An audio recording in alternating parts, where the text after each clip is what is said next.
قولوا لنا معلش وبتاع. وبعدين واحد راح مطلع رقم كده وقعد يجري بيه مصر كلها، قال لك اول مره من 21 سنه الزمالك يكسب في الدور الاول. صوت ايه يعني؟ ايه الاهميه يعني؟ دي حاجه يعني حصل ايه يعني؟ ما بنكسبش يا سيدي في الدور الاول، ما بنكسبش في الدور الثاني، ايه يعني الرقم القياسي اللي تم تحطيمه؟ انما كسبنا. انا عايز اسال سؤال بجد بجد، هو الاهلي كان كويس؟ انتوا كاهلاويه مش بقالكوا 4 5 ماتشات عايزين تمشوا المدرب ده؟ انتوا اول ما نزل التشكيل كبير الاهلاويه قبلي قال ايه؟ كبارات الاهلاويه قالوا ايه على التشكيل من اول ما الماتش نزل؟ من اول ما الاهلي لعب قالوا ايه؟ انه الاهلي سيء، ان التشكيل سيء، ان الاهلي تعبان.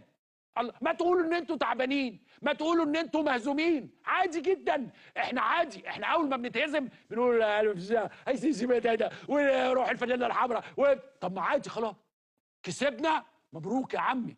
انما هذه الفتنه الكرويه اللي الناس بتحاول تعملها، عادي ماتش وخلص. مبسوطين يا اخي من حقنا. انت عارف هم عايزين ايه؟ ولد ها معلش يا فندم انا يعني عايزه، لا لا لا فرح ايه وانت ساكت؟ تكسب وانت ساكت؟ معلش بس اصله لا, لا, لا انت فاكر ايه؟ هي هيصه كده